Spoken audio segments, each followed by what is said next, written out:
Amy's car stops in the middle of nowhere, and she's unable to reach her mechanic. A truck stops where she is, with the driver offering to give her a lift to wherever she's going. She ignores the man and suddenly sees a car right behind the truck. She goes to the car and the driver, Eric, agrees to give her a lift. After moving around for a while, Amy thanks him for helping her. Eric says it's not a problem for him, since he's going through the same route as well. He also tells her that she shouldn't have ignored the truck driver because he might have had genuine intentions. While trying to adjust her seat, her hand feels something in the back seat. As she brings her hand back to her side, she sees blood on it and immediately looks scared as she wonders who Eric really is. Before she can do anything, though, Eric suddenly stops the car and starts beating her. Elsewhere, a group of people are on a bus headed to the city. One of the passengers, Andrew, suddenly starts narrating the story of a serial killer who kidnaps and kills women along the highway. The bus driver, James, believes Andrew's story is made up, though Andrew says he doesn't have any reason to lie. Shortly after, it is reported on the news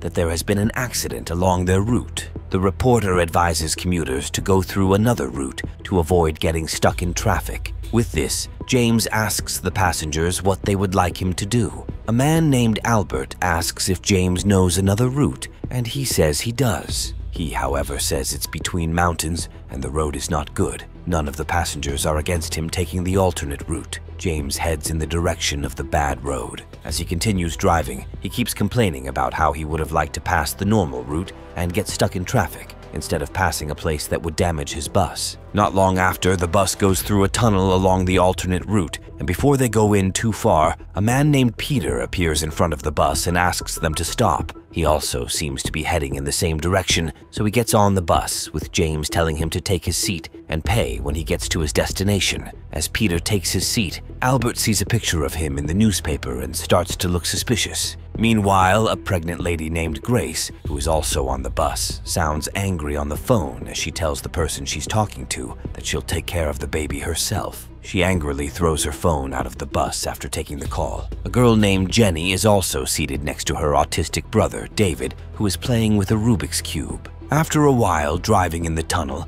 Albert asks James if he has passed the tunnel before. James says it's his first time, and Albert says it's looking unlikely that the tunnel will eventually lead to the road. He says it's possible it leads to a dead end because they've not seen any cars since they entered the tunnel. Albert also blames James for passing the route when he wasn't familiar with it. With that, he suggests that James turn the bus around so that they'll be able to leave the tunnel since they've been driving for 20 minutes without any exit to the tunnel in sight. James does this, but after 30 minutes of driving back, the passengers figure out that something is wrong with the tunnel. Andrew starts to complain that he would have preferred to be stuck in traffic than pass a tunnel he doesn't know. James says it's not his fault because he asked all the passengers, but none of them said anything or protested against passing there, even though he implied that he didn't want to take the route. Just then, Grace comes out of the bus and sees her phone that she threw out the window a while ago. This is shocking to her because she says she threw it out not long after they made it into the tunnel.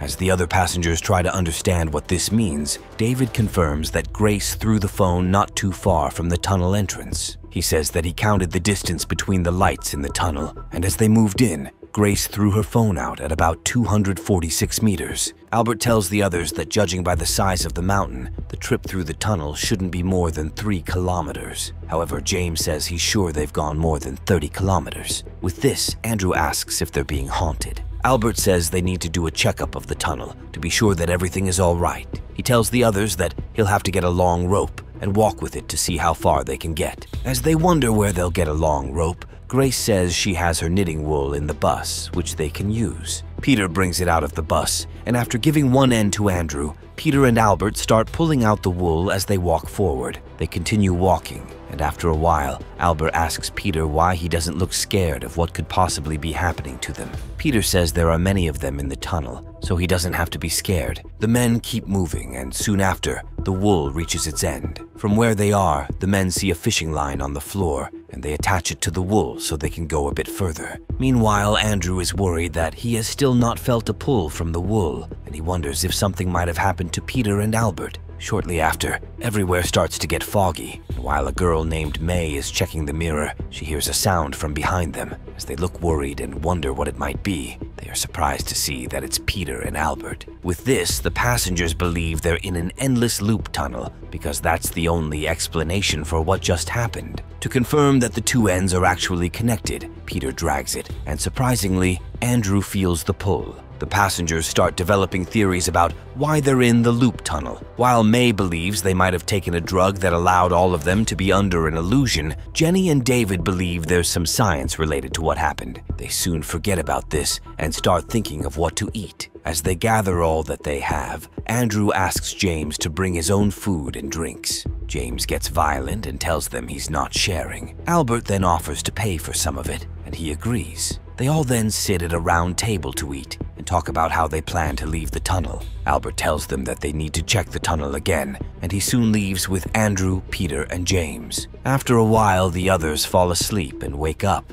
only to see that the bus is now dusty. Albert and the other men also return to figure out that time has passed, and they might have been gone for a really long time. Suddenly, they all complain about being hungry again. By the time James returns with what's left of his stash, they all see that everything has spoiled, and with that, they realize that time is moving very fast in the tunnel. While still checking around, Albert sees a map of the area inside the bus. Andrew and James argue about how it got into the car. However, Albert starts figuring out where they are and how to get out. Suddenly, the lights in the tunnel go off, and when they're able to turn on a lighter, they see that Albert has disappeared. They also see a blood trail, and Peter follows it until it leads them to a wall that gets broken to reveal a door. The passengers go through, and as they check around the room, they find several things. Peter sees some engineering drawings of the tunnel, which he believes can help them. David also finds some glass jars with severed hands in them.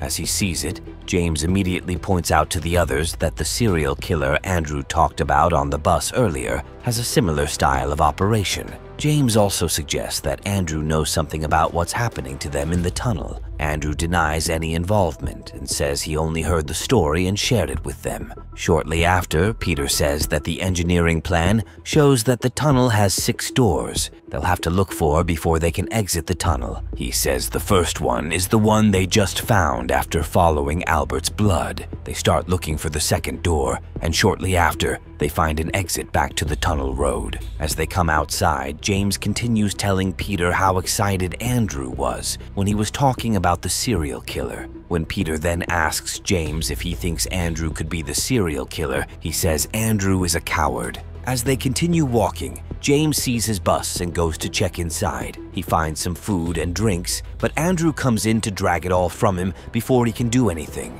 Just then, a gun appears on the bus, and James uses it to threaten Andrew to give him back all that he took. Andrew is stubborn at first, but he eventually gives everything up. Soon after, Peter goes to advise James that it's best for him to share the food with everyone, because they still have a long way to go before they reach the 6th door. James has a change of heart and gives everyone something to eat, with Andrew even praising him and asking all of them to split into groups to find the next door. But this appears to be a plan by Andrew to steal from James's remaining stash. James finds this annoying, and just as he beats up Andrew, someone appears behind him and stabs him with a metal rod. Andrew immediately runs to call the others, and it doesn't take long for May to blame it on Andrew, as she believes he killed James just for food. Andrew says he didn't do anything, and they have to believe him that there is someone else with them in the tunnel who killed James. After he says that, he goes to get James's food, and as he drags it with May, he discovers another entrance. When they get in, they see some jars with just a finger in each one. The passengers soon discover that all the fingers have rings on them, and Peter points out that the serial killer goes after only married women. Shortly after, the TV comes on, and they see Amy asking for help. As water enters the cell the serial killer put her in, the passengers are shocked to see this, but they don't know what to do or whether it's real. As they leave the room and continue walking, they see James's bus again. When they go closer, they see that the bus is now infested with snakes and insects. Close to the bus, they see a table with some food, and even though it's rotten, Andrew still tries to eat it. As he does, he gets irritated and starts complaining about how they'll all die of hunger because there's no more food for them. Just then, Grace offers Andrew some of the cookies she had been keeping for herself. After he eats one, he's not satisfied, and he asks for everything. Grace says she can't give it to him because she needs it to feed herself so she can be strong for her baby. As he tries to drag it from her, Peter stops him, but he's able to find a gun and use it to threaten them and take all the food items each of them has been keeping. Not long after, they see another door, and all of them go in. While checking around, they see the TV come on again, with Amy still crying for help. Andrew shoots the TV and tells them to stop wasting their time. He says he knows why they've been unable to find a new door leading to their exit. He says that at both points when Albert and James died, they were able to open 2 new doors. The others are confused by this, but May asks if he means that one of them has to die for a new door to be opened. Andrew confirms this and asks one of them to make the sacrifice for the group. None of the other passengers agree to this, but as Peter defends them, Andrew asks him about the countdown watch on his wrist and what would happen if the countdown ends. Peter says he doesn't know, and whatever happens will depend on Andrew. Andrew doesn't understand this, but Peter starts asking questions about the serial killer story he told on the bus and how it ends. Andrew starts to feel overwhelmed by the questions, and Peter takes advantage of this to beat Andrew and take the gun from him. While he's on the ground, Andrew says he can't tell Peter how the story ends, though he confirms that one of the passengers is the serial killer in the story. As Peter looks distracted, Andrew picks up a broken glass and uses it to threaten to kill Grace and her baby if Peter doesn't return the gun.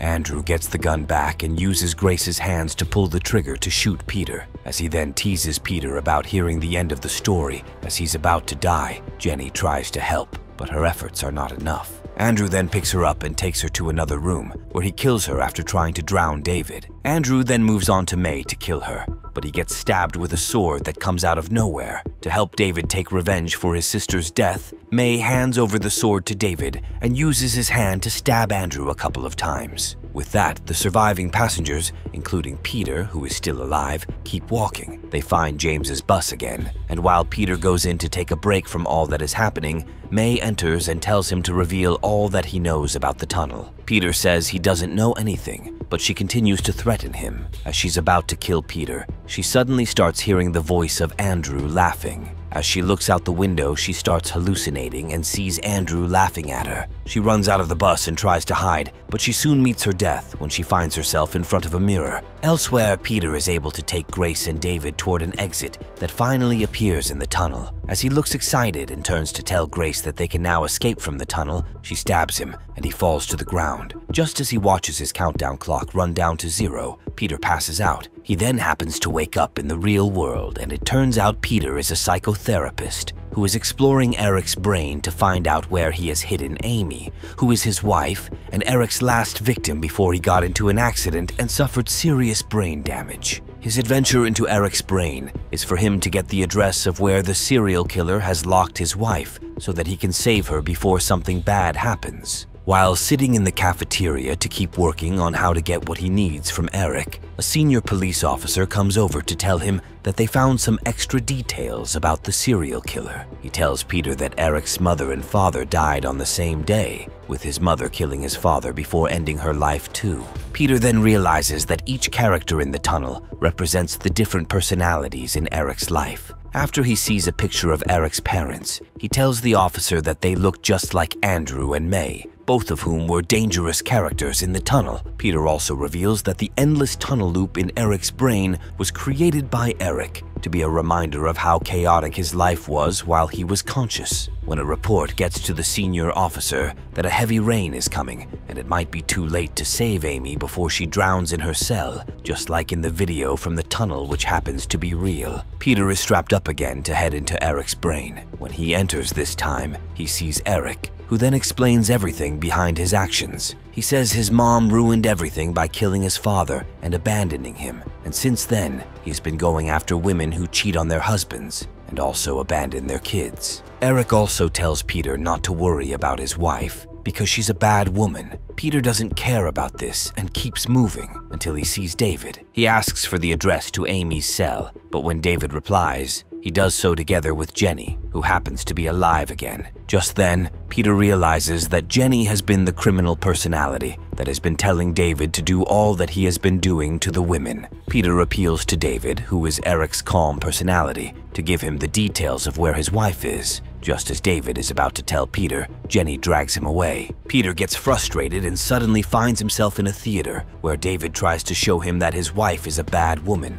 Peter says it's only an illusion, but David tells him to stop lying to himself. Suddenly, a split personality of Peter appears and claims responsibility for all the deaths in the tunnel. He also reveals that Peter is actually the one who can't get out of the endless loop. The evil personality of Peter tells him to forget his wife and stop pretending not to hate her. In that moment, Peter remembers a fight he had with his wife, and it happens to be that they were not happy together. Peter's evil personality then convinces David to try to kill someone who looks like Amy. David is about to do it, but suddenly can't bring himself to kill her. Peter sees that David doesn't really want to kill anyone, and he tells him to leave the tunnel and become conscious in the real world so that he can tell the police where he hid Amy. Peter's evil twin tries to talk him out of it, but David finally leaves. Peter then has to fight his evil twin so that he can leave the tunnel too. Despite beating up his evil twin, he appears to remain unharmed and tells Peter that he's the stronger one. He also tells Peter that he's going out of the tunnel to start a new life, to replace Peter's real personality. Meanwhile, Peter is not going to let this happen, and he takes a gun and attempts to kill himself. His evil twin tells him that it's not worth it to kill himself, so he can get rid of his other personality. He is also told that he'll be stuck in the loop if he kills himself. Peter doesn't care, and he shoots himself. As a result, his evil twin also fades and disappears. Elsewhere, Eric wakes up and gives the address to the police officers just as Amy is now drowning in her cell. A while later, she gets rescued and looks happy to finally be out of there. However, Peter remains unconscious on the hospital bed as he remains stuck in the loop and gets to the starting point where he stops James's bus. Thanks for tuning in. A thumbs up would be amazing because I've got some bills to pay. Back in my bag and I gotta brag, I do this shit for real. When we was down and we had nothing, we had to share a meal. We put the shit in overdrive with no steering wheel.